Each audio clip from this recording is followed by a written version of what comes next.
नियमित लसीकरण सत्राअंतर्गत लहान बालकांच्या लसीकरणाची नोंदणी युविन पोर्टलवर करीत असतो। तर युविन पोर्टलवर लहान बालकांच्या लसीकरणाची नोंदणी कशी करावी या व्हिडिओच्या माध्यमातून लहान बालक हा आपला लाभार्थी आहे।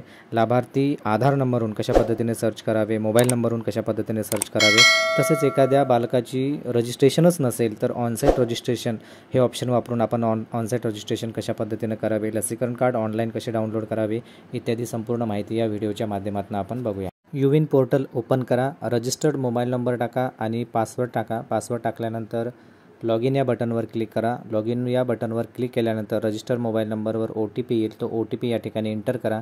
OTP एंटर केल्यानंतर आपण होम पेजवर जाणार आहोत। होम पेजवर गेल्यानंतर सिलेक्ट फॅसिलिटी या ठिकाणी आपल्याला आपली फॅसिलिटी निवडायची आहे। प्रहार केंद्र, SDH, RH जे काय असेल ते। सेशन साईटमध्ये आपल्याला या ठिकाणी ज्या ठिकाणी आपलं लसीकरण सत्र असेल ते ठिकाण आपल्याला या ठिकाणी निवडायचं आहे। लसीकरण सत्र हे अंगणवाडी, शाळा, उपकेंद्र, ग्रामीण रुग्णालय, SDH इत्यादी ठिकाणी असू शकते। तर आपण या ठिकाणी आपलं सेशन साईट सिलेक्शन करायचं आहे। नंतर या ठिकाणी आपण जे सेशन साईट निवडतो त्यावर क्लिक केल्यानंतर आपण पुढील पेजवर जाणार आहोत। तर या ठिकाणी तुम्हाला दोन ऑप्शन दिसतात, एक फिल्टर आणि स्टार्ट सेशन। आपल्याला या ठिकाणी प्रथम सेशन स्टार्ट करून घ्यायचे आहे। स्टार्ट सेशन या बटनवर क्लिक करा। आपलं सेशन या ठिकाणी स्टार्ट होणार आहे। यस म्हणा। यस म्हटल्यानंतर आपलं सेशन या ठिकाणी स्टार्ट होणार आहे।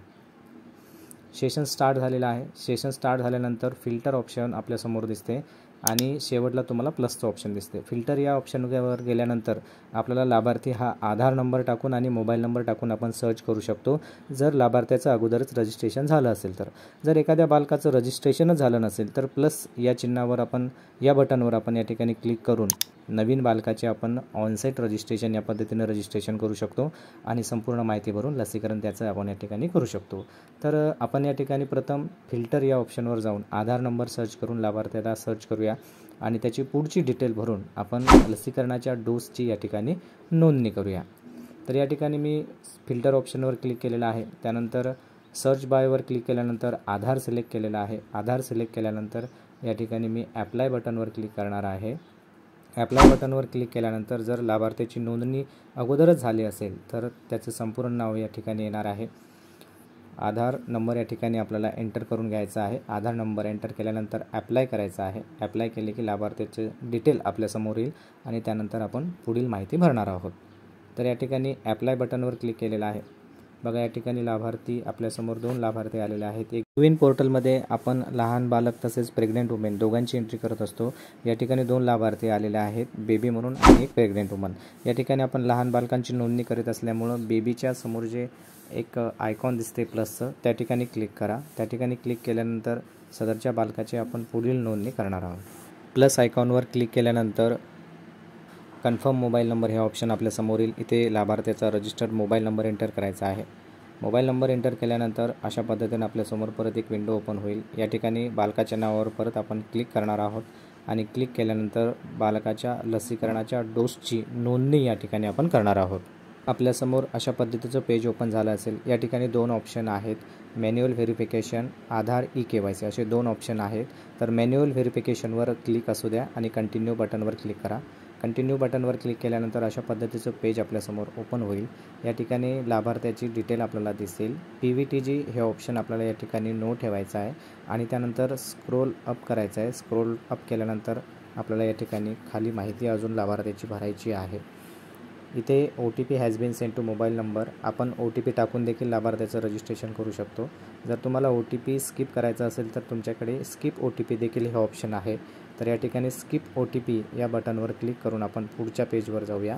स्किप OTP बटनवर क्लिक केल्यानंतर आपल्याला या ठिकाणी एक चेकबॉक्स दिसतो आहे, तिथे चेकबॉक्सला टिक करून घ्या। टिक केल्यानंतर सिलेक्ट फ्रॉम द लिस्टवर क्लिक करा। इयर ऑफ बर्थ हे ऑप्शन चॉईस करा। इयर ऑफ बर्थ हे ऑप्शन चॉईस केल्यानंतर बॉक्समध्ये बालकाचं जन्मवर्ष आपल्याला या ठिकाणी मेन्शन करायचं आहे।